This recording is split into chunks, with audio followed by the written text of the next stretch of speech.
បាទសូមគោរពជំរាបសួរពុទ្ធមេមគ្គជនគ្រប់រូបនៅទីនេះខ្ញុំនាំយករឿងរ៉ាវថ្មីមួយទៀតគឺរឿងព្រះនាងសមាវតីព្រះនាងសមាវតីដើមឡើយគឺជាកូនរបស់សទ្ធិក្នុងនគរផតវតីហើយដែលលោកសទ្ធិរូបនេះគឺជាមិត្តសម្លាញ់របស់ខោសកៈសទ្ធិនៅឯនគរកោសំពីក្រោយមកនឹងនគរផតវតីនឹងកើតមានជំងឺកំណាច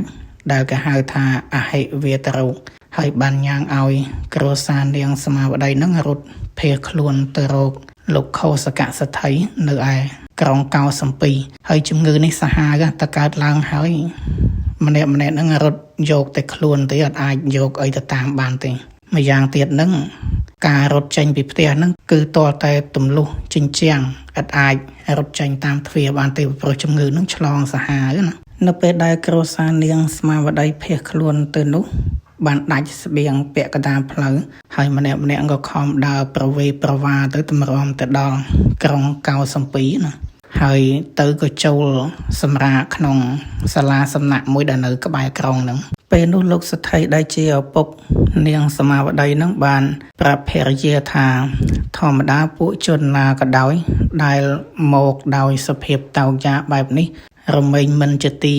ពេញចិត្តរបស់គេឯងទេសូម្បីតែជនដែលកើតផ្ទៃរួមគ្នាក៏ដោយហើយបានលើថាក្នុងនគរនេះសម្លាញ់របស់ខ្ញុំនឹងបានចំណាយប្រាក់ដល់ទៅ 1000 កហាបណៈរាល់ថ្ងៃដើម្បី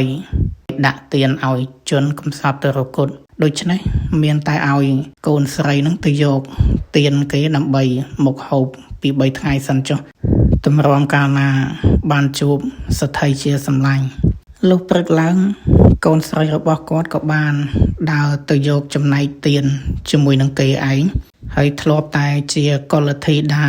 របស់ត្រកូលដែលមានទ្រព្យសម្បត្តិស្ដុកស្ដំហើយនាងនឹងត្រូវកាត់ផ្ដាច់ភាពអៀនខ្មាស់ដោយសារតែជួបវិបត្តិណានៅពេលទៅដល់អ្នកចែកទានក៏សួរថានាងត្រូវការចំណែកប៉ុន្មានហើយនាងនឹងក៏ប្រាប់គេទៅថា3ចំណែកហើយក៏យកមកកាន់កន្លែងរបស់ខ្លួនវិញជាអកុសលបន្ទាប់ពីបរិភោគហើយនឹងលោកសទ្ធិក៏ស្លាប់បាត់ទៅដោយសារ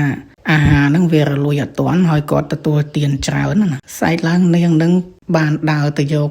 ចំណែកទានទៀតគេសួរថាត្រូវការចំណែកប៉ុន្មាននាងក៏ប្រាប់គេទៅថាយក2ចំណែកហើយក៏កាន់មកកន្លែងដើមវិញមកបរិភោគជាមួយម្ដាយហើយរត់តែជាអកុសលថែមទៀតនឹងយប់ឡើងម្ដាយរបស់នាងនឹងស្លាប់បាត់ទៅទៀតបន្សល់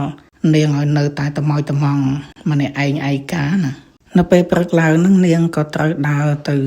យកទានមកបរិភោគទៀតហើយគេសួរទៀតថាត្រូវការប៉ុន្មានចំណែកនាងនឹងក៏ប្រាប់គេទៅថា1ចំណែកហើយពេលនោះពួកអ្នកចែកទាននឹងចាំមុខនៅពេលដែលចាំមុខក៏ស្ដីបន្ទោសនាងយ៉ាងចាស់ដៃទៅថានាងនឹងលោភលន់អីចឹងណាដោយសារពីមុននឹងយកដល់3ហើយប្រហែលជាហូបអត់អស់ហើយបានឥឡូវនេះយកតែ1ណាគេយល់ថាអញ្ចឹងហើយនាងជាកុលធីតាធ្លាប់តែជាកូនសទ្ធិផង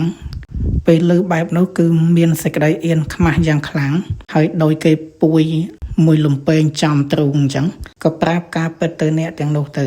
ម្នាក់នៅពេលដែលដឹងការពិតហើយនឹងក៏នាំគ្នាត្រហូរយំតាមទៅនឹកអាណិតណានៅពេលនោះមេការចែកទាននឹងគាត់បានយកនាងនឹងធ្វើជាកូនចិញ្ចឹមដោយសេចក្តីអាណិតហើយក៏ចាត់ចែងឲ្យនាងនឹងទទួលបន្ទុកក្នុងការចែកទានទៅដោយសារការចាត់ចែងនិងការគ្រប់គ្រងរបស់នាងនឹងបានល្អអ្នកមកយកទាននឹងដែលធ្លាប់តែអ៊ូអរក៏ទៅជាស្ងាត់លែងប្រញ៉ៃគ្នាទៅហើយក៏បានធ្វើឲ្យលោកខោសកៈសទ្ធិនឹងមានមន្ទិលថាទាននឹងគេចែកឬក៏មិនចែកទេពីព្រោះកាលមុននឹងធ្លាប់ឮសំឡេងដណ្ដើមគ្នាសំឡេងអ៊ូអរណាដល់មកឥឡូវស្ងាត់គាត់ឆ្ងល់ក្រោយពីគាត់បានទទួលដំណឹងថាជាការជួយចាត់ចែងដ៏ល្អរបស់កូនស្រីចិញ្ចឹមរបស់មេការចែកទាននឹងលោកសទ្ធិក៏សួរពីប្រវត្តិរបស់នាងទៅសួរដេញដោលចុះឡើងទៅក៏បានដឹងថាជាកូនស្រីរបស់សម្លាញ់ខ្លួនក៏បានសុំនាងសមាវតីនឹងឲ្យមករស់នៅក្នុងគ្រួសាររបស់គាត់ទៅហើយតែងតាំងជាធីតាច្បងឲ្យស្ត្រីបម្រើដល់ទៅ500នាក់នៅក្នុងវេលាមួយនោះក្រុងកោសំពីនឹងមានគេរៀបចំបុណ្យនៅខន្តរៈហើយមានបរិសុទ្ធស្ត្រីនឹង នាំគ្នាទៅ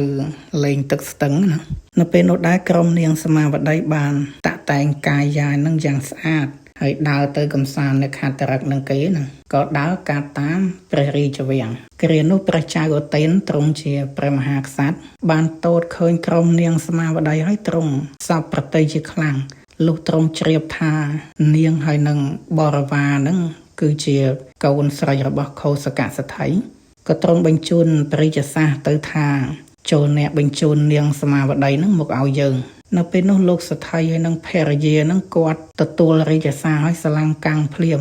ណាមួយអត់ទាន់បានសួរទឹកចិត្តកូនស្រីផងហើយក៏ថ្វាយដំណឹងទៅព្រះរាជាវិញទៅថាទូលបង្គំនឹងពុំទាន់បញ្ជូនទៅទេហើយធម្មតាព្រះរាជាស្ដេចទ្រង់ខ្ញាល់ប្របាទឧទែននៅពេលដែលទ្រង់ខ្ញាល់ហើយក៏បញ្ជូនទ័ពទៅឲ្យពាត់ផ្ទះលោកសថីហើយទាញដៃលោកសថីនិងភរិយានឹងចេញមកក្រៅនៅពេលដែលនាងសមាវតីនឹងត្រឡប់មកពីកំសាន្តនៅខេត្តតរកវិញរកច្រកចូលផ្ទះនឹងអត់បានទេក៏បានសួររឿងហេតុនឹងទៅលោកសថីនឹងបានប្រាប់នាងនឹងតាមដំណើរការនឹងទៅភ្លាមនោះនាងសមាវតីនឹងឆ្លាតយល់ពីវិស័យពីទំនៀមរបស់ព្រះមហាក្សត្រណាហើយក៏បានជម្រាបទៅលោកសថីនឹងថាលោកឪពុកធ្វើនេះគឺជាការសាងកំហុសធ្ងន់ពេកណាយើងពុំគប្បីបដិសេធព្រះរាជសាររបស់ព្រះរាជាទេយើងគប្បីស្របតាមបំណងរបស់ព្រះរាជាទៅជាការប្រពៃលើដូច្នោះលោកសថីហើយនឹងភរិយាគាត់ក៏ធូរចិត្តទៅហើយក៏ព្រមបញ្ជូននាងសមាវតីព្រមទាំងស្ត្រីជាបរិវារ500នាក់ហ្នឹងទៅថ្វាយព្រះរាជាក្រុងនគរកោសំពីទៅតាំងពីពេលនោះមកនាងសមាវតីនឹងក៏ឡើងជាព្រះអគ្គមហេសីរបស់ព្រះចៅឧទែនក្រោយមកទៀតព្រះបាទឧទែននឹងមានមហេសី2អង្គទៀតគឺព្រះនាងវាសុលតតាហើយនិងព្រះនាងមាគន្តយាព្រះនាងមាគន្តយានេះហើយដែលចេះតែរករឿងឆ្លោះច្រណែននឹងតាមព្យាបាទព្រះនាងសមាវតីនឹងអត់ស្រាកស្រានទេលើកទី1នាងមាគន្តយានេះបានចោទប្រកាន់ព្រះនាងសមាវតីពីរឿងចោះប្រឡោះចិញ្ចាំងណាព្រោះព្រះនាងសមាវតីនឹងជ្រះថ្លានឹងប្រពុតបិណ្ឌបាតអញ្ចឹងទៅក៏ចោះដើម្បីទតមើលព្រះសម្មាសម្ពុទ្ធនិងភិក្ខុសង្ឃនឹងនិមន្តបិណ្ឌបាតហើយនាងមាគន្តយានឹងចោទថាក្រុមនាងសមាវតីនឹងចង់មានចិត្តចេញទៅក្រៅអីអញ្ចឹងណាលើកទី2ចោទប្រកាន់រឿងព្រះកយាស្ងោយថ្វាយព្រះរាជាបញ្ហាហ្នឹងគឺនៅត្រង់មន់ងាប់ហើយនឹងមន់រស់ពេលដែលយកមន់ទៅឲ្យព្រះនាងសមាវតីធ្វើកយាស្ងោយថ្វាយព្រះរាជាយកមន់រស់ទៅអញ្ចឹងព្រះនាងសមាវតីបដិសេធតែដល់ក្រោយមកគេធ្វើល្បិចមួយទៀតគេយកមន់ងាប់ទៅឲ្យព្រះនាងសមាវតីហើយប្រាប់ថាធ្វើចង្ហាន់នឹងថ្វាយព្រះសម្មាសម្ពុទ្ធអញ្ចឹងព្រះនាងសមាវតីព្រមទទួលធ្វើចំណុចហ្នឹងឯងដែលគេចោទប្រកាន់ថាព្រះនាងហ្នឹងមិនគោរពចំពោះព្រះរាជាហើយនឹងបញ្ហាលើកទី3ហ្នឹងគឺនៅត្រង់រឿងពស់ដែលនៅក្នុងស្នូពិននៅពេលដែលព្រះបាទឧទែនហ្នឹងត្រូវយាងទៅផ្ទុំនៅប្រាសាទព្រះនាងសមាវតីណាគឺនាងមាគន្តយាហ្នឹងបានបញ្ជាឲ្យគេ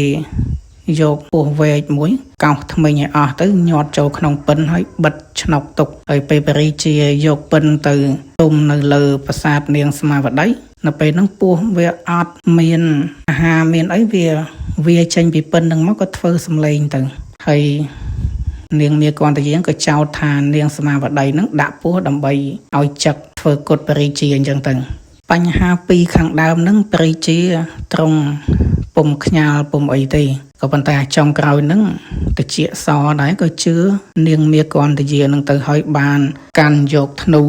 ហើយធ្នូហ្នឹងគឺជាធ្នូទឹកតលតែបរោះមានកម្លាំងហ្នឹង1000នាក់ទើបអាចលើករួចត្រង់តម្រង់បាញ់ទៅរកនាងសមាវតី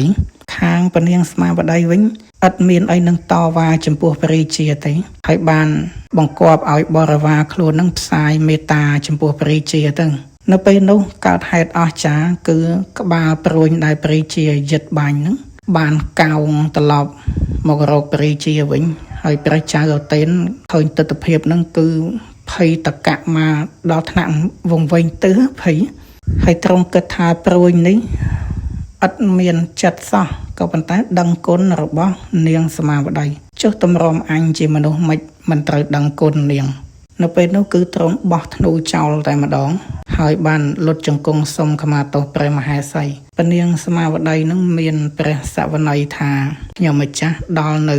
ទីពឹងណា សូមឲ្យព្រះអង្គនឹងដល់នៅទីពឹងនោះដែរចុះហើយព្រះរាជានឹងគឺនៅតែភ័យតក់ស្លុតបែបហ្នឹងឯងក៏ប៉ុន្តែព្រះនាងសមាវតីនឹងលួងលោមឲ្យបានធូរបតីណាហើយទ្រង់ក៏យាងទៅគាល់ព្រះសាស្តាទៅហើយបានធ្វើបុណ្យនឹងរហូតដល់ទៅ7ថ្ងៃនៅពេលដែលថ្ងៃបញ្ចប់នឹងទ្រង់រាជានុញ្ញាតប្រទានពរដល់ព្រះនាងសមាវតីណាហើយព្រះនាងសមាវតីនឹងថ្វាយពពរថាខ្ញុំម្ចាស់នេះអត់ត្រូវការមាសពេជ្រប្រាក់កាសអីទេសូមតែទ្រង់រាជានុញ្ញាតបានធ្វើបុណ្យចំពោះព្រះភិក្ខុសង្ឃរាល់ថ្ងៃទៅជាការប្រពៃណាស់ទៅហើយពេលនោះព្រះរាជាទ្រង់រាជានុញ្ញាតហើយព្រះនាងសមាវតីនឹងក៏មានឱកាសបំពេញកុសលរៀងជាដរាបមក